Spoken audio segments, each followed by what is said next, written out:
அன்பு நண்பர்களே, இன்னைக்கு அன்னை சமையல்ல பார்க்க போறது கிறிஸ்பியான பேபி கார்ன் ஃப்ரை. இப்போ தேவையான அளவு தண்ணி சேர்த்துக்கலாம். கொஞ்சம் உப்பு. இப்போ அடுத்தது இதுல பேபி கார்ன் சேர்த்துக்கலாங்க.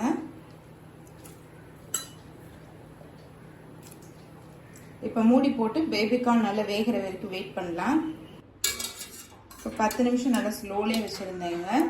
பேபி கார்ன் பாருங்க நல்லா சாஃப்ட் ஆயிடுச்சு. இப்போ இதை எடுத்து தனியாக வச்சிடலாம். இப்போ அடுத்தது மேரினேஷன் பண்ணுறதுக்கு தேவையான பொருள் என்னென்னு பார்த்துக்கலாங்க. 2 டேபிள் ஸ்பூன் மைதா, 1 டேபிள் ஸ்பூன் அரிசி மாவு, 1 டேபிள் ஸ்பூன் கார்ன்ஃப்ளவர், 1 டீஸ்பூன் இஞ்சி பூண்டு விழுது, 2 டீஸ்பூன் காஷ்மீரி மிளகாய் தூள்,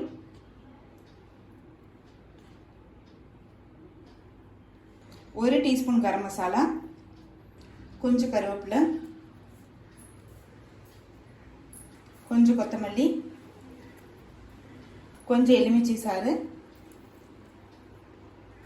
தேவையான அளவு உப்பு. இப்போ எல்லாத்தையும் நல்லா மிக்ஸ் பண்ணிக்கலாம்.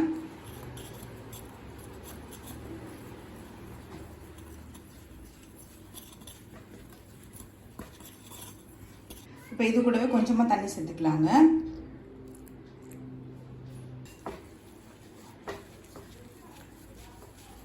இது கூடவே இன்னும் கொஞ்சம் தண்ணி சேர்த்துக்கலாம்.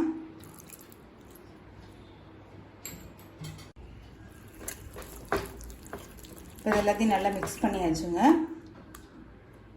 இப்போ பேபி கார்ன் சேர்த்துக்கலாம். இப்போ இது எல்லாத்தையும் நல்லா மிக்ஸ் பண்ணிக்கலாங்க. நம்ம அதுக்கப்புறம் தேவைப்பட்டுச்சுன்னா தண்ணி சேர்த்துக்கலாம்.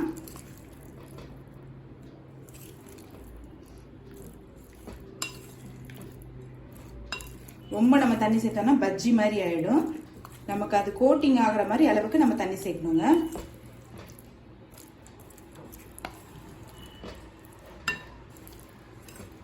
இப்போ இது எல்லாத்தையும் நல்லா மிக்ஸ் பண்ணியாச்சுங்க. இப்போ எண்ணெயில் போட்டு பொரிக்க ஆரம்பிச்சிடலாம்.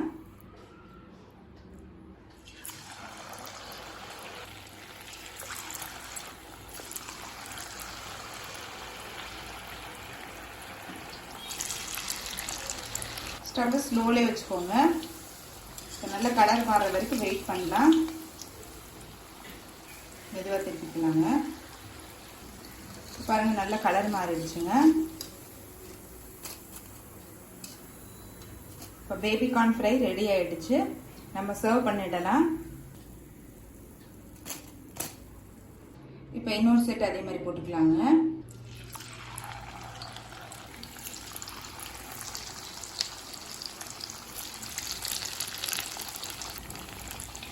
இப்போ பாருங்க கலர் மாறிடுச்சு. இந்த சத்தமும் நல்லா அடங்கிடுச்சுங்க.